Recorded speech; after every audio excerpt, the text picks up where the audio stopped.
Eco 360. Estamos de vuelta en Eco 360. Nos puede ver en internet www.ecotvpanamá.com. Seguimos con don Mario Galindo. Dejamos la visión a lo general y algunos aspectos de la situación del país para empezar a hablar de algunos temas puntuales, específicos. Justicia, y luego hablamos del proceso a Martinelli. Desde la designación de la procuradora Kenia Porcel, como bien usted lo dijo, que tal vez no hubiese sido posible sin este acuerdo, o tal vez no hubiese sido posible, han ocurrido cosas en este país que tal vez no habían ocurrido en muchísimos años o no sé si nunca habían ocurrido. Y es un sinnúmero de investigaciones abiertas sobre escándalos o casos con montos significativos de delitos en los que están relacionados con delitos contra la administración pública, arriba de 10, 15 personas con detenciones preventivas, algunos altos funcionarios del gobierno anterior. En el caso de un exdirector del PAN ya confeso de algunas conductas, gran presión sobre el Ministerio Público.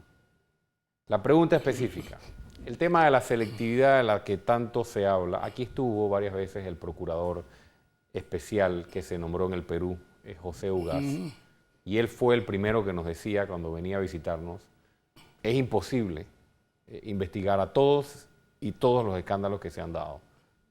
Administración anterior y peor si nos vamos más hacia atrás. Hay que trazar una estrategia y el Ministerio Público tiene que decidir qué atiende primero, qué atiende después y qué no atiende. ¿Cómo se maneja esto? ¿O cómo ve usted esto frente a una expectativa ciudadana, a una frustración ciudadana por tal vez la impunidad de los años anteriores? Don Ricardo, fíjese.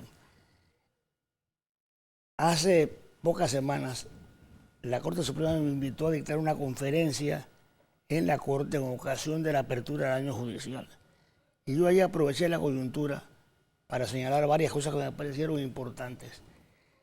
La primera es que la lluvia de denuncias que ha caído sobre el Ministerio Público y que se va a seguir acrecentando en los próximos meses, va a crear una situación en que el Ministerio no va a poder atender con el personal que tiene esa cantidad de denuncias y hacer investigaciones serias y completas. Yo sostenía entonces que el Ejecutivo... Investigaciones que no son sencillas, ¿eh? Muchas de ellas de alta complejidad. Son muy complicadas.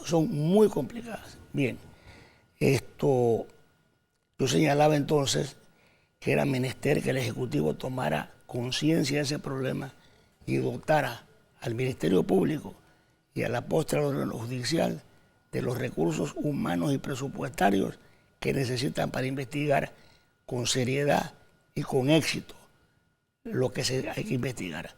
Hay muchas cosas que no se están investigando, pero es que el Ministerio Público no da abasto.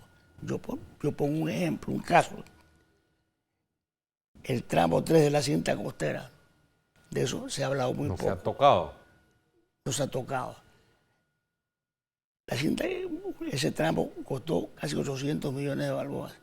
Yo he conversado con personas doctas en la materia y me dicen que eso no debió costar más de 300 millones.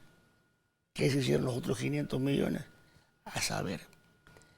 Hay otros casos. Vea, durante la campaña política de Martinelli, el MEF transfirió a un corregimiento perdido, Río Jesús, 400 millones de balboas para que el alcalde distribuyera ese dinero. ¿Distribuyera según instrucciones de los diputados? Bueno, pues señor, increíble. Eso hay que investigarlo. Y de Lima tiene que explicar cómo se justifica eso. Y tiene que explicar la Contralora cómo no se controlarán esos fondos.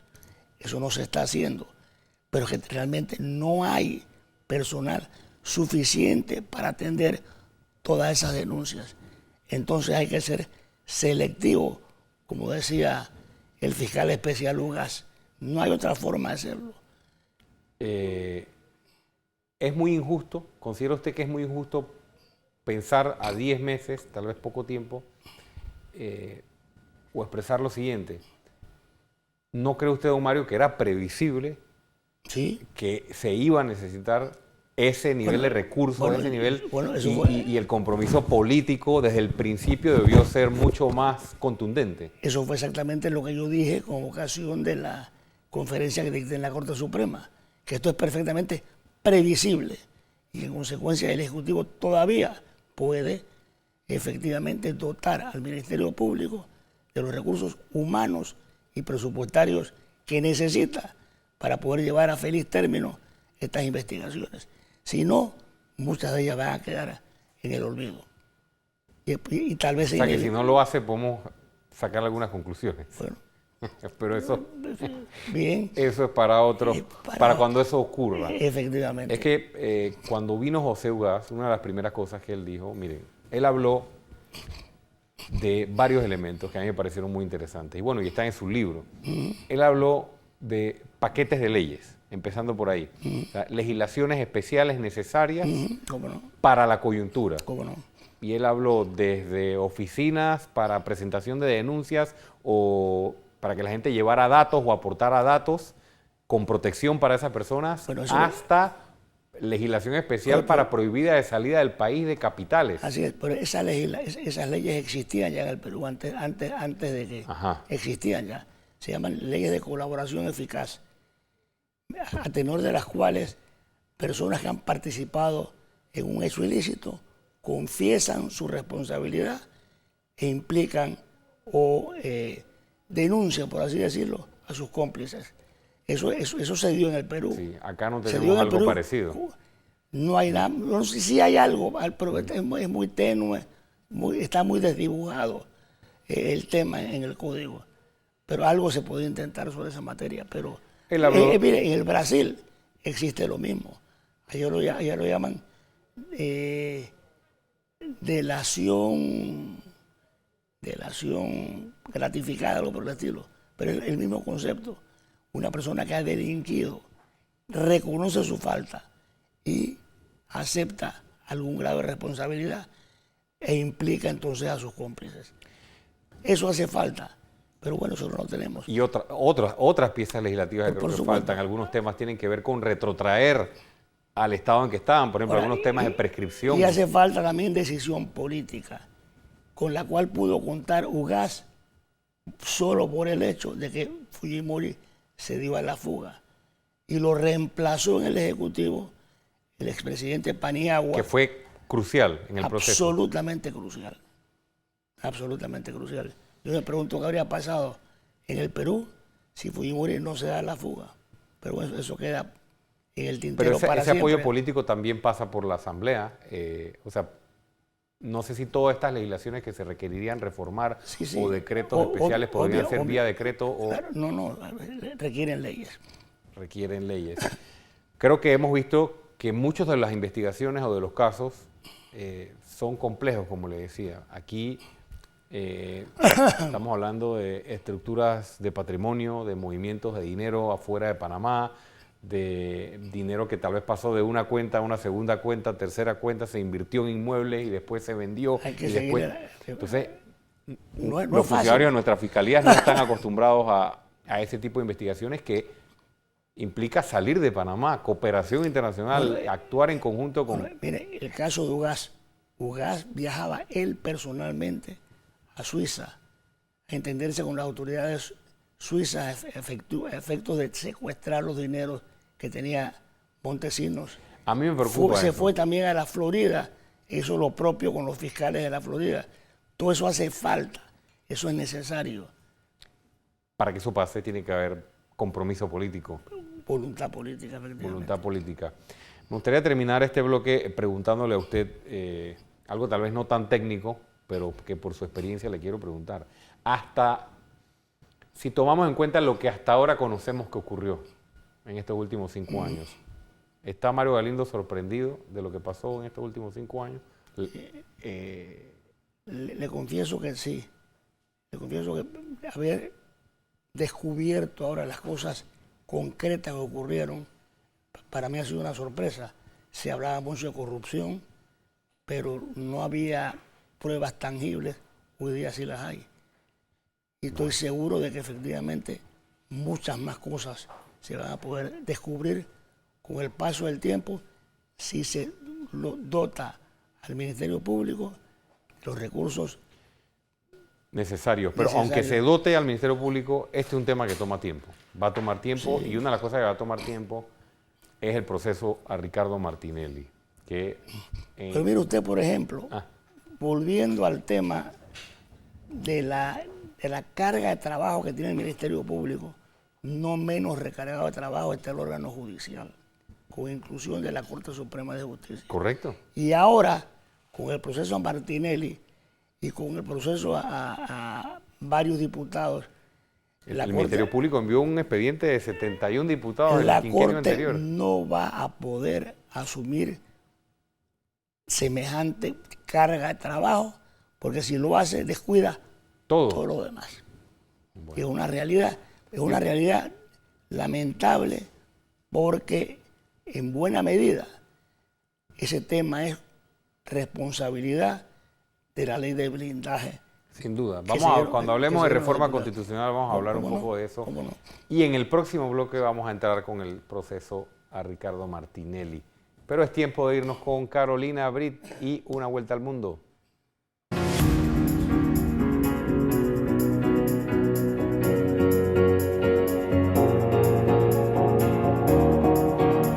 Internacionales. Este lunes, la presidenta de Chile, Michelle Bachelet, juramentó a su nuevo gabinete. Señoras y señores. Tras exceder el plazo de 72 horas para la conformación del gabinete, la presidenta de Chile, Michelle Bachelet, presentó este lunes a los nuevos ministros que le acompañarán en su gestión de gobierno. Bachelet expresó en su discurso que es tiempo de dar un nuevo impulso a la realidad del gobierno y en esta nueva fase tanto exigente como inspiradora se requiere renovar energía y rostros nuevos y que por esa razón había decidido convocar un nuevo equipo ministerial. La presidenta de Chile dio las gracias al gabinete saliente y tomó juramento al entrante, a quienes dijo: cuentan conmigo así como yo cuento con ustedes. En un breve plazo de 100 días llevamos a cabo 56 medidas prioritarias y hasta hoy hemos transformado... Pasamos a más información porque este domingo el presidente de Cuba, Raúl Castro, tuvo una reunión con el Papa Francisco en el Vaticano. Este encuentro tuvo resultados positivos. La reunión, que se realizó en privado, se celebró en el despacho papal y se inició con el agradecimiento de Raúl Castro al Papa Francisco por su papel en el restablecimiento de las relaciones entre Cuba y los Estados Unidos. No se sabe qué hablaron exactamente Mario Bergoglio y el hermano menor de Fidel Castro, pero quedó claro que el presidente cubano salió impresionado del Vaticano al punto de expresar que si el Papa continúa hablando así, vuelve a rezar y a la iglesia y no es broma. Tras el encuentro y declaraciones de Castro, muchos analistas ya dicen que Francisco no es el papa de los pobres, sino el papa de la diplomacia. Otro personaje internacional que se acerca a Cuba es el presidente de Francia, François Hollande, quien estuvo de visita en la isla este lunes. Bien, se espera que el Papa Francisco visite la isla de Cuba en el mes de septiembre. Vamos a continuar con más información porque Alonso Ya, su socio estratégico en gestión de talentos humanos, es una empresa de consultoría especializada en soluciones de capital humano, outsourcing, captación de talentos y consultoría gerencial, lo que su empresa necesita. No se olviden contactarlos al 214-3604. Regresamos contigo, Ricardo. Al regresar del cambio, seguimos con don Mario Galindo. Vamos a hablar de el proceso a Ricardo Martinelli y los posibles desenlaces. Constituyente o reforma constitucional, lecciones. Ya regresamos.